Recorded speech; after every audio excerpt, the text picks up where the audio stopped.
2012 will go down as one of the greatest sporting years in living memory. What perhaps made it more amazing was the fact it didn't get off to the best of starts, with controversy and tragedy making the headlines in the first 3 months of the year.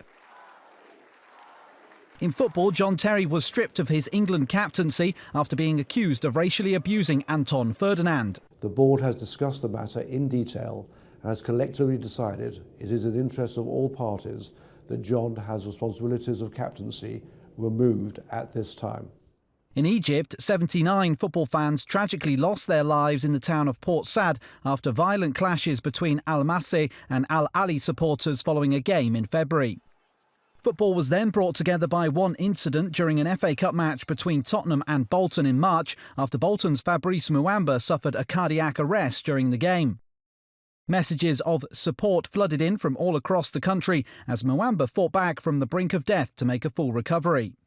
Another nation brought together through heartache in 2012 was Zambia after reaching the African Cup of Nations final in Gabon's capital, Libreville. Ahead of the showdown with the Ivory Coast, the Zambia team visited the site where 18 Zambian players had died following a plane crash in 1993. I'm convinced that our dearly departed brothers that lost their lives here 19 years ago have lent us a helping hand. The Copper Bullets were massive underdogs to beat the Ivory Coast, but pulled off the upset 8-7 on penalties after the game had finished 0-0.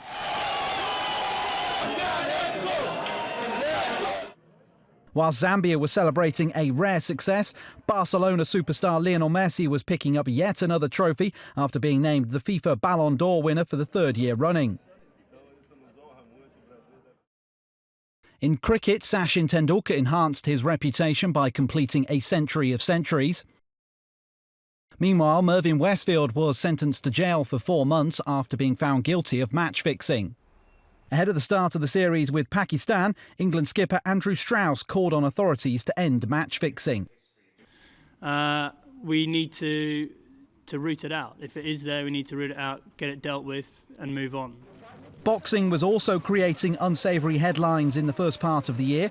British heavyweights Derek Chisora and David Haye brawling after Chisora's bout with Vitaly Klitschko in Germany. The pair would settle their grudge in the ring later in the year after being seriously reprimanded by police and boxing officials.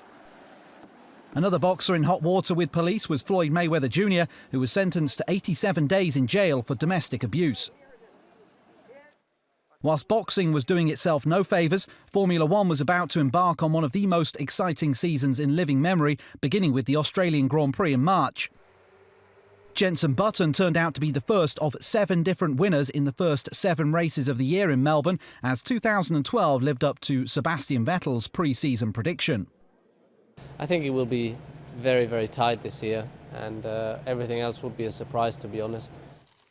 In rugby, Wales won a 3rd Grand Slam title in 8 years. However, the Six Nations success was to be the only high point of a tough year for Warren Gatland's men.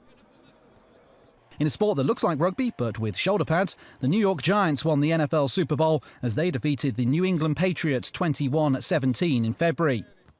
New York also came down with a nasty case of Linsanity as the unknown Jeremy Lin burst onto the scene to create a new star in the world of basketball.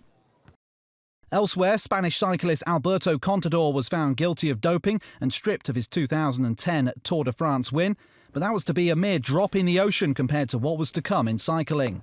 The CAS has found that Alberto Contador was guilty of a doping offence. So 2012 may have got off to a shaky start, but as it gathered pace, we were left in no doubt it was certainly going to be a year to remember.